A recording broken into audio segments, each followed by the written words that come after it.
ఈ మందిరము అనేకులకి ప్రార్థనా మందిరముగా ఉండదు కాక. ఈ మందిరములో రోగులు స్వస్థపరచబడుదురు కాక. పాపులు క్షమాపణలు పొందుదురు కాక. దేవుని దీవెనలతో ప్రజలు నింపబడుదురు కాక. ఈ ప్రాంతానికి ఇది పర్వతం గమనిగా మార్చబడును కాక. ఈ పరిచర్యకు వ్యతిరేకంగా మందిరానికి వ్యతిరేకంగా ప్రతి రకాల శక్తులు బంధిస్తూ దేవుని కృపలో కొనసాగడానికి ఈ ప్రాంతానికి ఒక ఉన్నతమైన ఆశీర్వాదకరమైన మందిరముగా తండ్రి యొక్కయు కుమారుని యొక్కయు పరిశుద్ధాత్మ యొక్క నామములో ఈ మందిరమును ప్రతిష్ఠించుచున్నాను తండ్రి.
యాజకులు దేవుని యొక్క మహిమను ఎదుట నిలవలేకపోయారంతా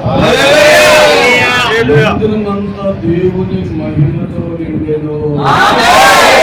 దేవుని బిడ్డలారా, ఈ మందిరం హెచ్ఆర్ఎఫ్ మందిరం ఎప్పుడు కూడా దేవుని మహిమతో నిండినట్లుగా దేవుని సన్నిధి కూడా ఉంటున్నట్లుగా ప్రభువు కృప అనుగ్రహించునుగా. రెండవది, దేవుని మందిరంలో అతి ప్రాముఖ్యమైనది ఏంటంటే బలిపీఠం. లేవికాండం 6వ అధ్యాయం 11, 12, 13 వచనాలు మనం చూస్తే బలిపీఠం అంట నిత్యము మండుచు ఉండవలెను, అది అస్సలు ఆరిపోకూడదు. మందిరంలోనైతే బలిపీఠం కట్టబడి అది నిత్యము మంట అంటే ప్రియులారా, యాజకులంట ప్రతి ఉదయము ఏం చేయాలంటండి, దానిని కట్టెలు క్రమముగా పెంచి ఏమండి నిప్పు పెట్టాలి. మరి ఆ అగ్ని ఎవరంటే దహించు దేవుడు అని వాడు రాయబడి ఉంది. 12:29 హెబ్రీ పత్రిక. ఆ జ్వాల ఎవరంటే దైవజనుడు. హెబ్రీ పత్రిక 1:7 ఆ కట్టెలు ఎవరంటే దేవుని ప్రజలు, విశ్వాసం. మందిరంలో మీద అనుదినము కట్టెలు మండాలి, విషయము వచ్చి ఇక్కడ ధూపం వేయాలి. ఈ ప్రాంతం కొరకు, ఈ ప్రజల కొరకు, వారి స్వస్థత కొరకు, వారి రక్షణ కొరకు, సాతాను శక్తులతో బంధించబడిన వారి బంధకాలు తెంచుట కొరకు అనుదినము అనేక ఆత్మలు నూతనంగా ప్రభు సన్నిధికి చేర్చబడినట్లుగా ఇక్కడ ప్రార్థన ధూపం పడాలని దేవుడు కోరుతూ ఉన్నాడు. ఈ సంఘ బిడ్డలు సమర్పణతో అనుదినము కుటుంబాలుగా లేదా దైవజనులు వారు ఎవరినైతే ఏర్పాటు చేస్తారో ఆయా సమయాలు, ఉదయం, మధ్యాహ్నం, సాయంకాల సమయాల్లో వారు వచ్చి ఇక్కడ ప్రార్థన ఎవరి నిత్యము జరుగుతూ ఉండాలి. దేవుని సన్నిధికి వెళ్తే దేవుని ఆశీర్వాదం పైనుంచి దిగి వస్తుంది. నేను ఒక ప్రవచనం చెప్తున్నా, అతి తక్కువ దినాల్లో ఎవరి మందిరాన్ని మరలా విప్పి మనం పెంచాల్సిన పరిస్థితులు ఉంటాయి. ఎక్కడ దేవుని సన్నిధి ఉంటుందో, ఎక్కడ బలులు ఉంటాయో, ఎక్కడ అర్పణలు ఉంటాయో, ఎక్కడ ధూపం ఉంటుందో అక్కడ దేవుని ఆశీర్వాదం ఉంటుంది. కట్టి దేవుని బిడ్డలను బయలుపిస్తారు. దేవుడే వచ్చి ఆ స్థలాన్ని ఆశీర్వదిస్తాడు.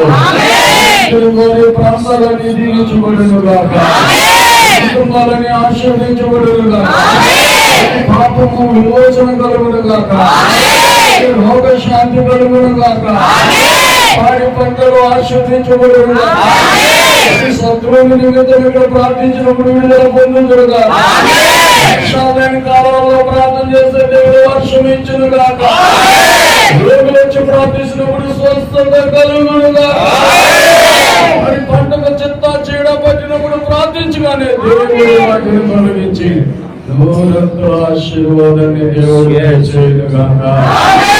దేవుని కనులు, దేవుని చెవులు నిరంతరము ఈ మందిరము వైపు ఉండును గాక. అందరూ ఒకసారి బిగ్గరగా చప్పట్లు పడి